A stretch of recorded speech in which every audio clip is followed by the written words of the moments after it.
Mas ele está aqui, ó, nosso comentarista político. Olha ele aí. Ele que faz grande sucesso, escritor, engenheiro, um grande brother. Tem um livro muito bacana.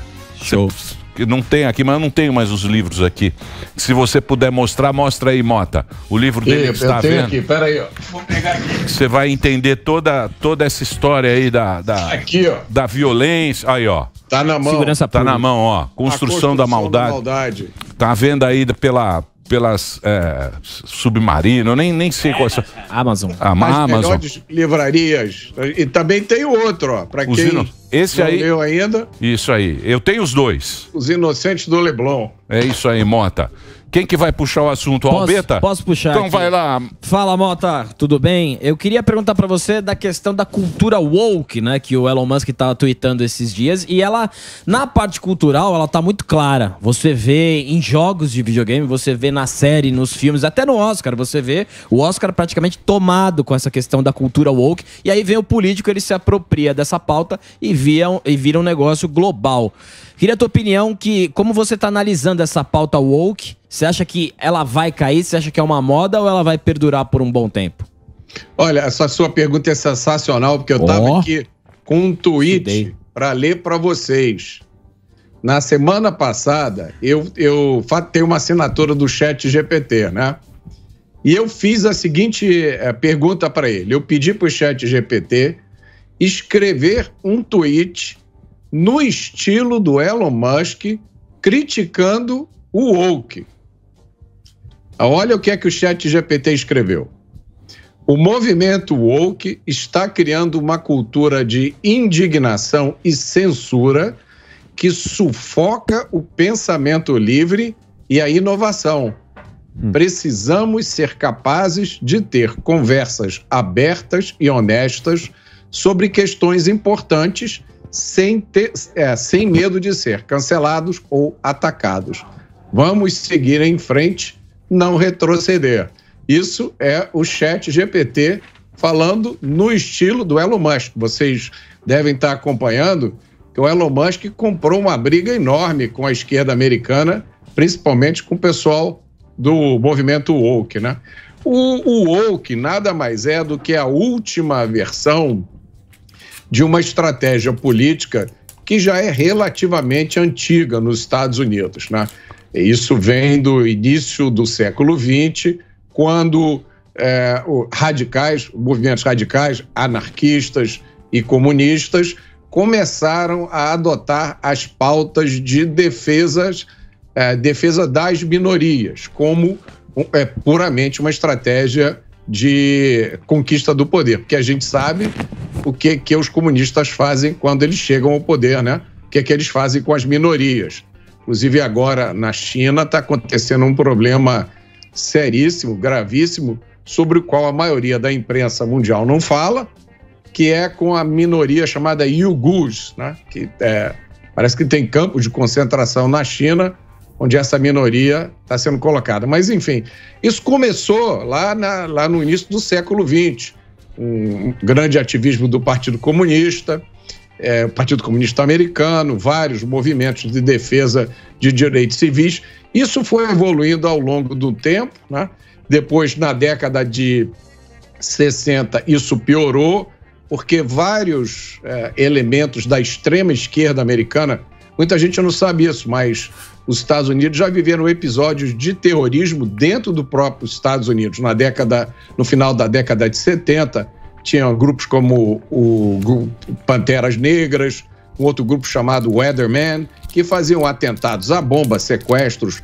Teve um outro grupo chamado Exército Simbionês de Libertação, que ficou muito famoso porque eles sequestraram a herdeira de um grupo jornalístico chamado Patricia Hearst, e essa herdeira milionária depois passou a fazer parte desse grupo, participou de vários sequestros, enfim. Essa turma toda migrou para o Partido Democrata no início dos anos 70. Abdicou da luta armada e entrou na luta política. E aí provocou uma radicalização. Foi aí que a política americana começou a ficar realmente polarizada. E o movimento woke, né, é a última versão dessa transformação do esquerdismo radical para dentro da política de um modo geral. E eu acho que da forma atual em que ele se encontra, não tem duração nenhuma, né? Porque eles mesmos não sabem mais o que é que eles querem. É uma loucura tão grande, se perdeu qualquer parâmetro para atuação política, né? A pauta de defesa das minorias é uma pauta legítima, é uma pauta absolutamente necessária, é uma pauta que sempre foi abraçada pelos setores mais esclarecidos da sociedade. Não é privilégio da esquerda, muito menos do movimento woke, né? Agora, nos Estados Unidos chegou um absurdo. Eu tenho vários amigos que moram nos Estados Unidos. Por exemplo, em algumas escolas, as crianças escolhem o pronome com o qual elas querem ser tratadas, né? Então você diz, meu nome é fulano de tal e o meu pronome né, eu quero ser tratado por ele ou por ela ou por um outro pronome que nos Estados Unidos tem neutro, o gênero neutro, né, que é it. Saiu totalmente de controle. Eu não acho que isso tenha nenhuma sustentabilidade. Muito bem. Vamos só aproveitar a geopolítica, que já que estamos falando de notícias internacionais, você tem na pauta a guerra aqui, né? Rússia, Ucrânia, a gente sempre fala e você manja muito desse assunto. Me parece que o Putin está agora dando uma recuada, porque ele falou que a OTAN tem uma força nuclear gigantesca e também tem a história da Rússia receber a China. O que você tem para nos contar da guerra? A gente não pode ser ingênuo nessa história dessa guerra, né? As únicas pessoas que a gente pode dizer que são vítimas é a população civil, que foi imprensada no meio de dois países, né, de duas máquinas de guerra. A Ucrânia tem uma longa história de instabilidade política, né? Nos últimos 20 anos, a Ucrânia teve duas revoluções, né, mudanças violentas de poder. A Ucrânia tem a questão lá das províncias do Nordeste que querem se separar da Ucrânia. Já foram feitos 2 tratados entre a Ucrânia e aquela região. Os 2 tratados foram desrespeitados, tanto pela Ucrânia quanto pelas regiões. O Putin mandou inúmeros sinais, né, de que ele ia fazer alguma coisa. Vocês vão lembrar que o Putin colocou as tropas dele na fronteira e ficou lá meses as tropas na fronteira. E a Europa fingiu que não era nem nada, não tinha nada a ver com a história, né? Então, tem muito mais por trás disso do que a gente fica sabendo. Vamos lembrar que só os Estados Unidos já deram mais de 60 bilhões de dólares em ajuda militar à Ucrânia. Para vocês terem uma ideia, o orçamento de defesa total da Rússia é alguma coisa por volta de 65 milhões de dólares. Então, quem ganha com a guerra, né? Tem muito estoque aí de arma, de tanque, de avião, que está sendo desovado lá na Ucrânia. Muitos especialistas internacionais dizem que várias dessas armas já são desviadas, né, da Ucrânia para outros lugares, porque não há nenhum tipo de controle. Quando você entrega um lote de fuzis, de mísseis antitanque para o pessoal lá da Ucrânia, eles depois, para onde esses equipamentos vai, ninguém sabe. Então tem um monte de interesses aí. Tem uma outra história que a gente também não pode esquecer, que é muito mal explicada, que foi aquele gasoduto lá do Mar do Norte, o Nord Stream. É um gasoduto que levava o gás russo para a Europa, é um gasoduto que ia pelo fundo do mar, e ele sofreu uma misteriosa explosão. Ninguém sabe o que foi que aconteceu, e a imprensa ocidental ainda não conseguiu explicar, né? Essa história está bem mal contada, né, Mota? Muito. Quem é que faria um servicinho desse, né? Isso não é um... mas também tem uma coisa, né? Também tem uma coisa nessa guerra, porque vira meio que uma torcida, narrativa, né? O Brasil agora entrou, o Lula, parece que os caras estão meio puto com o Lula, que o Lula ficou meio se metendo em cima do muro, tal, e não sei o quê. Mas se você pensar bem, quando você tem essa grande potência, né? Por exemplo, você tem a Rússia, né? Aqueles países do lado não tem muita soberania. É que nem você pega o México e o Canadá, tem que ficar do lado dos Estados Unidos. Não tem muita escolha. Tem ali o México vai fazer um acordo com a China, por exemplo. Tem que ficar com os vizinhos. Tem que ficar ali e me parece, esse Zelensky, me parece ser meio um globalista, um cara que quer meio que... Aí o Putin falou, opa... Segura a onda, irmão. Aqui não. Então a treta aí, dessa aí, é quem vai conseguir segurar mais tempo. E o que você falou, né, Mota? Quem sofre é o povo, né? Esse é que é o negócio. Como é que as pessoas esquecem? A Rússia tem um arsenal ainda de por volta de 5.000 ogivas nucleares. Na hora que a Rússia fica... Eu vejo algumas pessoas, inclusive na mídia, zoando a Rússia, né? Porque a Rússia tá perdendo, a Rússia entrou lá, tá apanhando. Eu vejo algumas pessoas inocentemente fazendo comentário desse tipo. Cara, na hora que a Rússia quiser, ela resolve essa guerra em 5 minutos. Né? Agora, vai jogar o mundo num estágio do qual a gente não sabe como é que o mundo vai sair, né? 5.000 ogivas nucleares, basta uma ogiva nuclear. Então, eu acho, Emílio, na minha opinião, que existem duas guerras. Essa que a gente vê, né? E outra que está acontecendo por trás, onde estão acontecendo conversas que a gente nem imagina, gente que aqui na frente da gente parece que está brigando por trás, está se entendendo, né? E muita gente ganhando muito dinheiro com isso. Sim, Mota, exatamente. Falando um pouco do Brasil, o governo tinha sinalizado que aumentaria o preço da gasolina, voltou atrás no final de semana, ficou uma indecisão e deve decidir hoje. No seu entendimento, na sua leitura, vão voltar a aumentar, ou seja, tirar a desoneração e se sim, essa seria uma medida razoável, dado que fizeram uma gastança por outro lado? Sam, eu fiquei vendo vocês antes, né? E eu vi uma jornalista dizendo que o governo tinha um colar de boas notícias. Depois eu fiquei pensando, está mais por uma pulseira de boas notícias. Ou talvez até um anel, né, de boas notícias. Um anel com a pedra falsa, não é brilhante verdadeiro.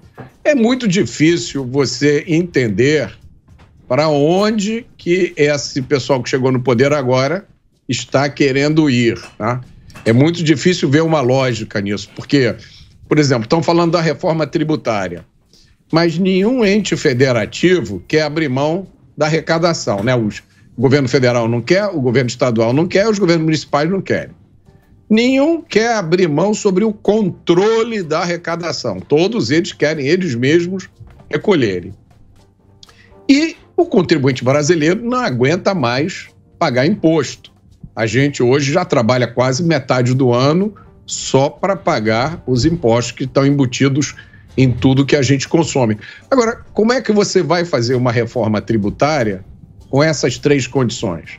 Onde onde os governos não abrem mão da arrecadação, ninguém quer abrir mão dos impostos que já tem hoje e o contribuinte não aguenta mais pagar imposto. Quem vai acabar pagando o imposto no final das contas é o contribuinte. A história, a narrativa que esse grupo usou para chegar ao poder, ela não tem sustentação, né? O que muita gente já sabia disso antes, né? Na verdade, essa história só conseguiu ser vitoriosa porque havia uma grande torcida, né? Vamos dizer assim, a torcida era muito forte, a torcida organizada. Mas é um governo que não acredita em teto de gastos, é um governo que não acredita em responsabilidade fiscal, que acha que responsabilidade fiscal é incompatível com a atenção ao social. É o governo que não tem compromisso mínimo com colocar pessoas com o mínimo de competência técnica no seu quadro. Algumas... ruim. É ruim. É governo ruim. Eu tenho que fazer um break rapidinho agora pro Reginaldo, daqui a pouquinho Roberto Justus. Justus já chegou no estúdio, está aqui. Tá elegante. Tá muito elegante. Sempre. E vamos fazer o break, Reginaldo. A gente continua nas plataformas. O Morgadinho, você tem pergunta pro Mota? Ô Mota, tudo bem, cara? Deixa eu te perguntar a questão das redes sociais. A gente viu aí a Manuela Dávila falando a respeito que não é difícil distinguir o que é discurso de ódio e o que é opinião. E a gente viu o ministro também falando que plataformas sociais são ameaça à democracia. Eu queria a sua opinião. O que você acha que vai acontecer daqui pra frente nas redes sociais? Vai rolar essa regulamentação? Eles vão querer diminuir o alcance mesmo das pessoas que eles não querem que falem, né? A gente já viu agora há pouco, na época de eleição, o que aconteceu com muitos amigos nossos aí nas redes sociais. Eu queria saber a sua opinião. O que você acha que vai acontecer daqui pra frente nas redes sociais aí? Olha, eu acho primeiro que deveriam nomear essa deputada, não sei se ela é deputada ainda, né? Enfim, essa ativista, até onde eu sei, ela continua sendo uma ativista comunista. Ela é da carreta Furacão. Tá na carreta. Ela vai arrumar uma boa colocação. Já. Ela devia ser nomeada para a Suprema Corte Americana, porque se você for olhar a história dos Estados Unidos, esse é um assunto que está sempre sendo discutido. Ainda hoje, né? Os limites da liberdade de expressão. O que é uma expressão legítima e o que é discurso de ódio, ou a partir de que momento você está incitando as pessoas a cometer crimes. Eu acho que se a gente vai botar essa questão na mesa nesses termos, a gente precisa falar, e isso, meus amigos, já foi discutido nos Estados Unidos, num caso perante a Suprema Corte, se eu não me engano, nos anos 30 ou nos anos 40, né?